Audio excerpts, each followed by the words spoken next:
안녕하세요. 심리 문화를 창조하는 한국 가이던스입니다. 이번 시간에는 여러분이 지난번에 실시하였던 다요인 인성검사에 대한 설명을 드리는 시간을 갖도록 하겠습니다.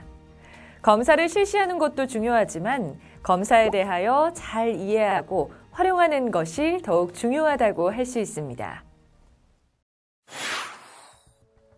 평소에 여러분들은 자신을 어떤 사람이라고 생각하나요? 자신을 다른 사람에게 소개할 때 어떻게 소개하나요? 자신을 올바로 소개하기 위해서는 자신이 어떤 사람인지 스스로 잘 알고 있어야 합니다. 그런데 여러분은 자신을 확실히 이해하고 있나요? 내가 무엇을 좋아하고 어떨 때 행복해하는지, 나의 장점은 무엇이고 바꾸거나 개선하고 싶은 나의 모습은 무엇인지 알고 있나요? 아마도 가까운 친구와 갈등이 생겼을 때나 가족들에게 불만을 느낄 때 또는 혼자 조용히 있는 시간에 자신과 다른 사람에 대해서 생각해 보았을 겁니다. 청소년기는 생애 발달의 한 단계로 신체적인 발달과 더불어 흔히 말하는 사춘기로 접어드는 시기입니다. 따라서 정체감이 발달되는 시기입니다. 오늘 제가 설명하게 될 이 다요인 인성검사는 여러분의 성격과 자신의 행동 특성들을 과학적이고 통계적인 심리 연구 과정을 통해 객관적인 정보를 줍니다. 따라서 이 검사 결과는 현재 발달 상태로 이해하시면 되고 어떤 특성들이 좋다, 나쁘다로 평가될 수 있는 요소가 아님을 이해하셔야 합니다. 결과에 나타나는 성격별 특징들은 이미 결정된 상태로 보아서는 안 되며 충분히 변화할 수 있는 가능성이 있다는 것을 명심하시기 바랍니다. 그러면 결과표와 화면을 보면서 척도에 대한 자세한 설명을 드리도록 하겠습니다.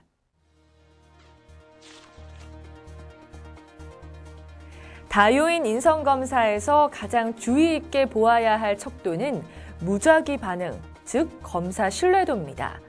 여러분이 얼마나 검사를 신뢰할 수 있도록 솔직하게 검사에 임했는지 알아보기 위한 척도로 여기에 보면 T점수와 100분위 점수가 있는데 여기서 T점수에 대한 설명을 먼저 해드리겠습니다.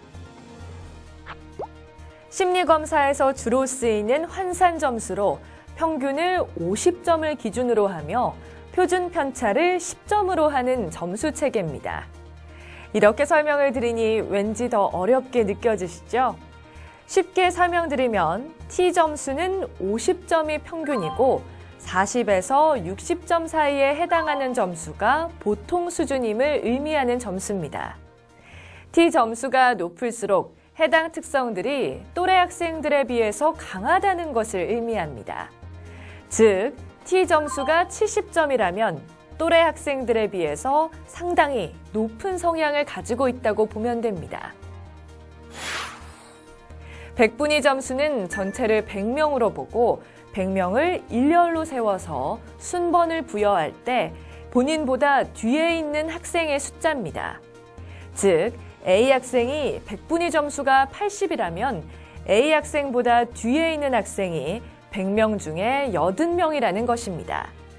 다시 말해서 A 학생보다 앞에 있는 학생은 100명 중에서 20명뿐이라는 것이 됩니다. 즉, 100분위 점수도 점수가 높을수록 그 영역에 해당하는 성향이 많다는 것을 의미합니다. 그런데 이 표준화된 심리검사에서 100분위 점수보다 T점수를 쓰는 이유는 100분위 점수는 극단으로 갈수록 점수의 폭이 급격히 커지기 때문입니다. 따라서 가능하다면 T점수로 검사 결과를 파악하시는 것이 좋습니다. 심리검사에서는 주로 T점수를 쓰지만 일반인들에게는 T점수보다 100분위 점수가 친근하게 느껴지기 때문에 T점수와 함께 100분위 점수를 제시하였습니다. T점수 70점은 100분위 점수로 환산하게 되면 100점 중에 약 98점 이상의 굉장히 높은 점수입니다. 그만큼 자신을 솔직하지 않게 응답했다는 것을 알 수 있습니다. 나머지 경우에는 믿을 만한 데이터가 된다고 해석할 수 있습니다. 따라서 여기서 무작위 반응 점수를 보고 이 점수가 70점을 넘지 않았는지 확인합니다. 만일 70을 넘었으면 신뢰도가 낮은 경우, 즉 검사를 할 때 성의 있게 답하지 않은 경우이므로 검사 결과를 해석할 수가 없습니다. 자신의 다른 사람인 양 응답했다거나 문제를 자세히 읽지 않고 대충대충 응답하여 신뢰롭지 못한 결과의 가능성이 많은 경우라 할 수 있습니다. 다음은 1차 요인 척도입니다. 여기에서는 14가지 척도들이 설명되어 있습니다. 그중에 자아 강도, 자책성, 불안성을 제외한 나머지 척도는 지나치게 높거나 낮지 않다면 크게 문제되는 성격 특성이 아닙니다. 단지 행동 특성에 대해 현재 상태를 나타내고 있으며 얼마든지 변화될 가능성이 높습니다. 왜냐하면 성격적인 특성은 정답이란 없는 것이기 때문입니다. 예를 들어 외향적인 성격과 내향적인 성격의 경우를 비교하자면 서로 비교되는 부분이 있긴 하지만 한쪽에 치우친다고 해서 잘못되었다고 할 수 없습니다. 단지 그 해당되는 성격의 특성상 장단점이 있기 때문에 둘 중에 한 성향은 좋고 다른 성향은 나쁘다고 말할 수 없는 거죠. 그리고 알아두셔야 할 점은 여기 나와 있는 척도들은 점수가 높으면 이러한 성향이 강하게 나타나고 있다고 보면 되는데 T점수의 범위에 따라 또래와 비교하여 보통인지 아닌지를 나타내어 줍니다. 따라서 해당되는 특성의 점수가 높으면 그만큼 그 특성이 강하고 점수가 낮다면 그 해당되는 특성이 약하다고 보면 됩니다. 그러면 1차 요인 척도 중 첫 번째 온전성에 대해 알아볼까요? 이 온전성은 쉽게 말하면 외향성과도 관련이 깊은 척도인데요. 높을수록 다정다감하고 사교성이 많으며 사람들을 만나는데 두려움이 없고 자주 어울리기를 좋아합니다. 반대로 온전성이 낮으면 조용하고 말이 적으며 여러 사람을 만나는 것을 좋아하지 않고 몇몇 사람과 깊이 있는 사귐을 갖기를 원합니다. 온전성의 점수가 지나치게 높으면 감정을 잘 통제하지 못할 수 있습니다. 반대로 지나치게 낮으면 사람들을 만나기를 꺼리며 하는 일에 의욕이 없을 수도 있습니다. 이러한 경우에는 사람들과 친근한 관계를 맺도록 노력이 필요합니다. 둘째로 자아 강도입니다. 자아 강도는 자신이 얼마나 정서적으로 안정되고 긍정적인 생각을 가지고 있는지 알아보는 척도입니다. 자아 강도가 높다는 말은 어려운 일이 있어도 쉽게 포기하지 않고 그 일을 해결해 보려고 노력하며 자신감이 넘치며 원만한 대인관계를 형성합니다. 반대로 자아 강도가 낮으면 자신감이 없으며 어떤 일에 쉽게 지치거나 포기하는 성향이 높음을 의미합니다. 자아 강도가 낮은 경우에는 어떤 일을 정하고 성취감을 맛봄으로써 자신감을 키울 수 있습니다. 셋째로 지배성입니다. 지배성이 높은 경우에는 약간 권위적이며 남들이 자기 뜻대로 따르기를 바라며 우월감이 있을 수 있습니다. 반대로 지배성이 낮으면 타인의 의사를 존중하며 순종적이지만 자신의 의견을 잘 드러내지 않는 특성을 보입니다. 지나치게 높게 나올 경우에는 남에게 위협이나 공격적인 모습을 가지고 있지 않은지 또는 행동이 너무 거칠지는 않은지 생각해 보아야 하며 지나치게 낮으면 자신의 생각을 나타내는 훈련이 필요합니다. 넷째로 정열성입니다. 정열성은 말 그대로 얼마나 열정적인가, 적극적으로 어떤 일을 추진해 나가는 성향이 강한가의 정도입니다. 정열성이 높으면 열정적이다 말할 수 있습니다. 점수가 더 높아지면 열광적이다, 더 높아지면 광적이다고 할 수 있습니다. 지나치게 점수가 높을 경우 광적으로 추종할 수 있는 일에 몰두할 수 있습니다. 반대로 정열성이 낮은 경우에는 매사에 적극적이지 못하고 소극적입니다. 지나치게 낮으면 매사에 의욕이 없고 자신감이 없고 무력합니다. 이런 경우에는 에너지를 되찾기 위한 적극적인 자세와 행동이 필요합니다. 다섯째로 도덕성입니다. 도덕성은 얼마나 양심적이고 규칙이나 규범을 얼마나 잘 지키는가 알아보는 척도입니다. 점수가 높으면 양심적이고 규칙이나 규범을 잘 지키며 책임감이 매우 강합니다. 주어지는 일들을 세부적으로 실시하며 성실한 모습을 보입니다. 반대로 점수가 낮으면 편의적이고 자유분방하며 규칙이나 규범들을 잘 지키지 않고 자기 편한 대로 생활하려는 경향이 높습니다. 점수가 지나치게 높으면 강박적인 성향이 강해서 너무 꼼꼼하고 원칙대로만 처리하려고 하다 보니 행동이 느리게 나타나는 경향이 있습니다. 반대로 지나치게 낮으면 너무 방종적으로 행동할 수 있고 규칙을 전혀 지키려 하지 않는지 돌아보아야 합니다. 여섯 번째로 대담성입니다. 대담성은 남성적이고 위험한 상황에서도 적극적이며 모험적입니다. 점수가 높으면 겁이 없다는 말을 많이 듣고 있으며 반대로 낮으면 열등감을 갖거나 비사교적입니다. 겁이 많고 걱정이 많습니다.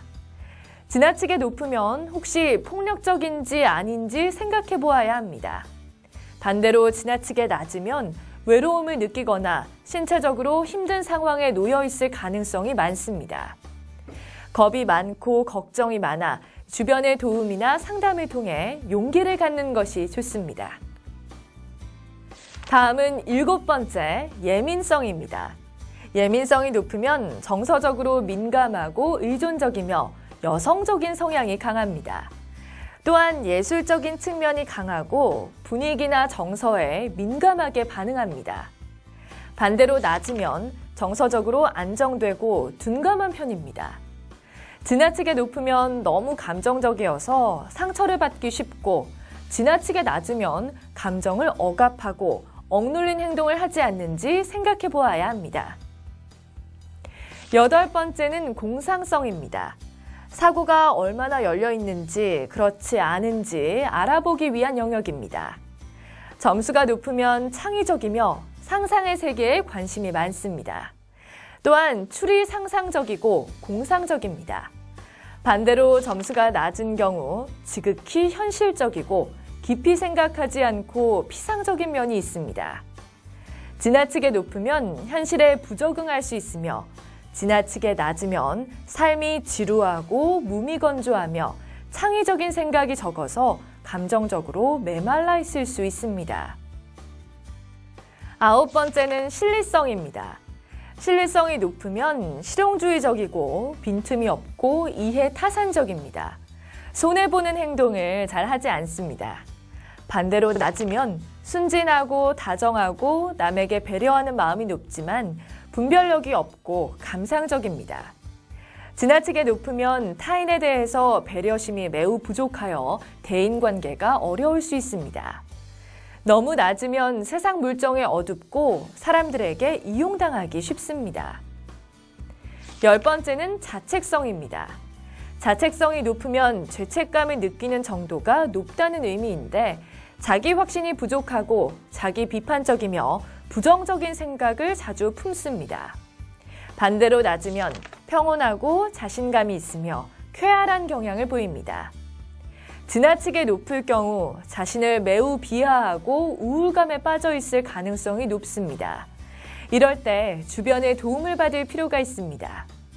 반대로 너무 낮다면 상대방을 이해하는 공감 능력이 떨어져서 다른 사람의 불편함을 이해하지 못하는 경우가 많습니다.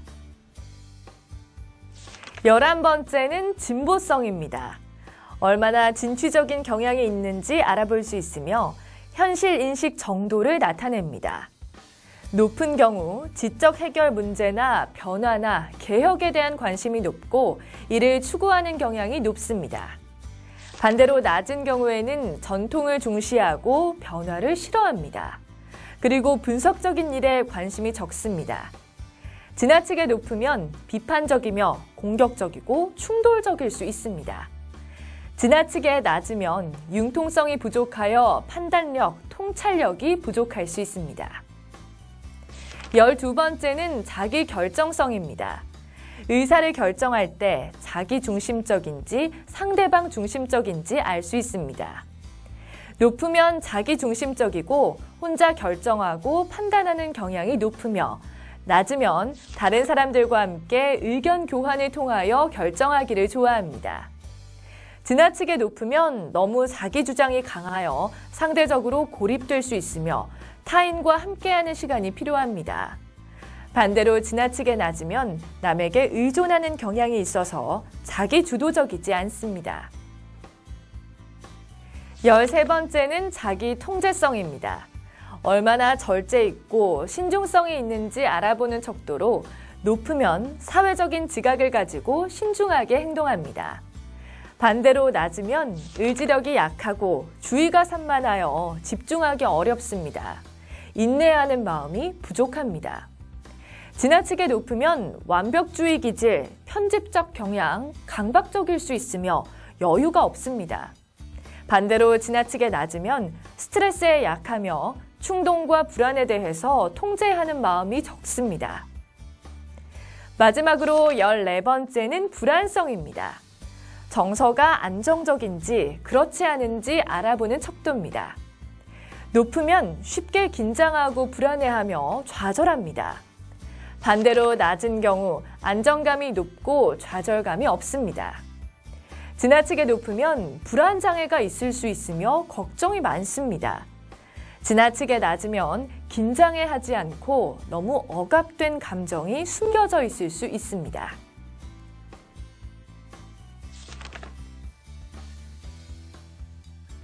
지금까지 14가지 척도에 대해 알아보았습니다. 기본적인 척도에 대해 이해하시면 2차 요인 척도는 쉽게 이해할 수 있습니다. 이 척도들은 현실에게 적용 가능한 특징들을 뽑아서 기록한 것입니다. 여기에서 주의할 것은 약한 불안 영역에서 불안 정도가 약하냐, 강하냐 정도를 알아보는 부분이므로 약한 불안은 불안감이 낮고 스트레스에 강하며 만족하는 생활을 하고 있음을 나타냅니다.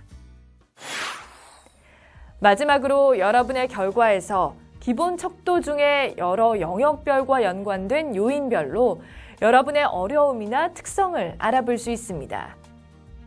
대인관계는 온전성, 지배성, 대담성, 신뢰성 등이 모두 낮게 나올 경우 사람들을 두려워하고 겁이 많고 소심하며 매사에 부정적이고 우울해하는 경향이 높습니다.